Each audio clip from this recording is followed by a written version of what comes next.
Hello viewers, প্রত্যেকে উপস্থিত বান্টিস কিচেনে আমি হাজির তোমাদের সামনে।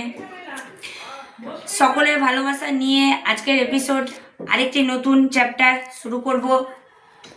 এই গতদিন তোমরা মাধ্যমিকের অঙ্ক থেকে দেখেছিলে যে কিভাবে মান নির্ণয়ের ক্ষেত্রে আমরা বীজ নির্ণয় করি।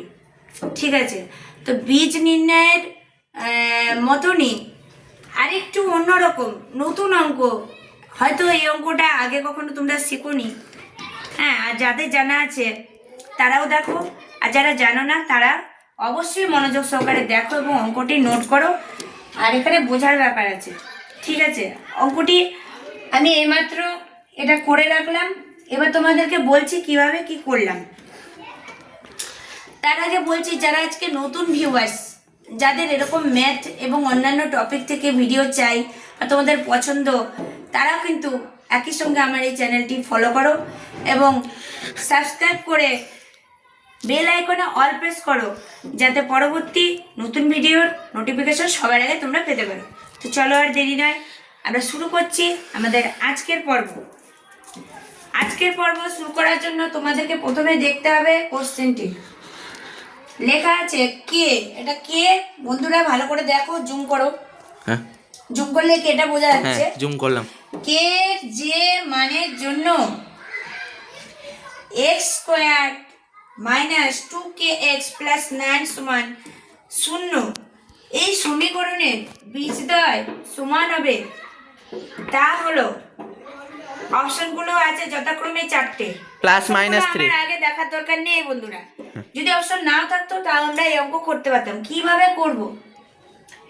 তো এখানে সমীকরণের বীজ নির্ণয় কিভাবে করে তা আমি এর আগের এপিসোডে দেখিয়েছি। যদি অঙ্কটি না দেখে থাকো তোমরা, তাহলে আমার চ্যানেলে গিয়ে ভিডিও লিস্টে খুঁজে নাও, বীজদ্বয় কিভাবে নির্ণয় করবে তোমরা কিন্তু এর আগের এপিসোডে পাবে। এবার বীজদ্বয় যে সমান হবে সেটা আমি কি করে বের করব? তাহলে অফকোর্স বের করা যাবে বন্ধুরা। এক্ষেত্রে তোমাদের মাথায় রাখতে হবে নতুন একটি ফর্মুলা। সেটা কি না, B square minus 4ac, B square minus 4ac সমান সমান 0। এই ফর্মুলাকে কিন্তু তোমাদের কাজে লাগাতে হবে। এই যে বি স্কোয়ার মাইনাস 4ac সমান সমান কিন্তু 0, এটার মানে কিন্তু এটাকে কনভার্ট করে কিন্তু এই অঙ্কটা করা হবে। কিভাবে করছি দেখো, আমি এখানে যে কে ধরেছি সেটা আমি মাইনাস 2k স্কোয়ার করলাম, 2k স্কোয়ার করলাম এবং আমি কিন্তু 4ac এর মানটা এবার লিখবো। এটা 4ac 1 লিখলাম এবং c এখানে 9 ধরলাম, 9 লিখলাম, সমান সমান কিন্তু 0। তাহলে কি হচ্ছে বন্ধুরা, 2কে জানো তোমরা স্কোয়ার করলে পরে কিন্তু 2 দুগুণে 4, সেজন্য কিন্তু 4 আর k স্কোয়ার।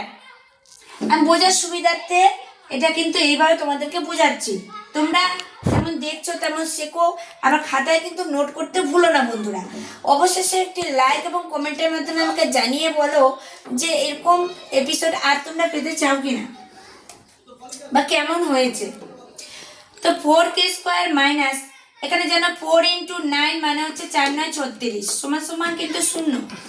এবার দেখা যাচ্ছে পরের লাইনে বা 4k স্কোয়ার, এবার আমি সরাসরি 36কে ডান দিকে নিয়ে যাব, তার জন্য কিন্তু আমার সাইন চেঞ্জ হয়ে গেল, প্লাস হলো। ঠিক আছে বন্ধুরা, এবার দেখা যাচ্ছে আমি কে স্কোয়ারের মান বের করছি। তাহলে কি করতে হবে, 36 বাই কিন্তু আমাকে 4 নিয়ে নিতে হবে অফকোর্স বন্ধুরা।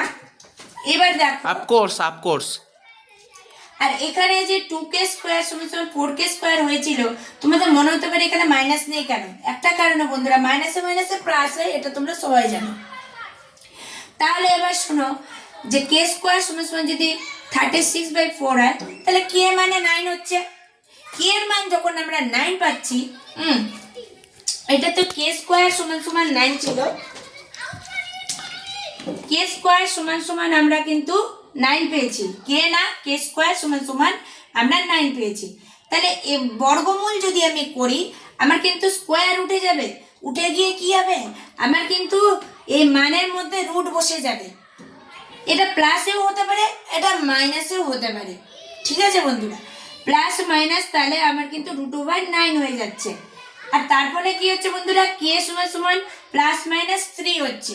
কেননা আমি এখানে রাফে দেখিয়েছি 9 সমান সমান, এই জায়গাটা দেখালে ভালো হয়, এখানে কিন্তু 9 এর বর্গমূল করেছি, যে 3 ইন্টু 3 কিন্তু 9। কেননা এখানে বীজদ্বয় সবসময় মনে রাখবে, বীজদ্বয় কিন্তু সমান করতে বলেছে। বীজদ্বয় সমান থাকার জন্যই কিন্তু এই যে বীজদ্বয় দুটোই কিন্তু সমান, 3 ইন্টু 3 মানে কেউ কারোর থেকে কম না, দুটাই কিন্তু মান সমান। তাই আমি এখান থেকে একটি 3 নিয়েছি, তা প্লাসের ক্ষেত্রে হতে পারে, তা মাইনাসের ক্ষেত্রেও হতে পারে। তাহলে কেমন লাগলো আজকের এই নতুন টেকনিকের নতুন ভিডিওটি, নতুন কোশ্চেনে তোমরা নতুন কিছু শিখলে, যা মাধ্যমিক ম্যাথের জন্য অলওয়েজ ইম্পর্টেন্ট। আর এই টাইপের কে মেথডের অঙ্ক কিন্তু অনেক আসবে, কিন্তু এই কে এর মান যেভাবে বের করতে বলেছে এক্স এর সঙ্গে, তো এইভাবে কিন্তু তোমরা যদি ফলো করো যে বি স্কোয়ার মাইনাস 4ac এই ফর্মুলাটাকে ধরে যদি তোমরা করো, তাহলে কিন্তু তোমরা এই অঙ্কতে একদম গ্যারান্টি তোমরা পারবে, কোনো সমস্যা হবে না। আশা করি তোমাদেরকে বোঝাতে পারলাম। তাহলে যারা নতুন আছো তারা চ্যানেলটিতে যুক্ত থাকার জন্য সাবস্ক্রাইব করে অল বাটনটি প্রেস করো। আর যারা পুরনো বন্ধু, যারা প্রতিনিয়ত আমার এই ভিডিও দেখো, তাদের কতটা কার ভালো লেগেছে তারা কিন্তু জানাতে ভুলো না। নতুনরাও অবশ্যই জানিও, অ্যাপ্রিসিয়েট করাটা অত্যন্ত জরুরি, এবং লাইক কমেন্টের মাধ্যমে জানাও। আর বন্ধুদের সঙ্গে বেশি বেশি করে শেয়ার করো। অ্যাপ্রিসিয়েট না, সকল অ্যাপ্রিসিয়েট। সকল বন্ধুদেরকে উৎসাহ দেওয়া এবং সকল বন্ধুদের উপকারে কাজে লাগা, এটা কিন্তু একটা বিরাট ব্যাপার। ঠিক আছে বন্ধুরা, আশা করি মাধ্যমিক 2027 এর এক্সাম তোমরা ভালোই দেবে। তাই বছরের শুরুর থেকে কিন্তু তোমরা লেগে পড়ো, এক্সামের জন্য চেষ্টা করো। ঠিক আছে, আমার আজকের ভিডিওতে আর বিশেষ কিছু বলার নেই। দেখা হচ্ছে নেক্সট ভিডিওতে। ততক্ষণের জন্য সবাই ভালো থেকো।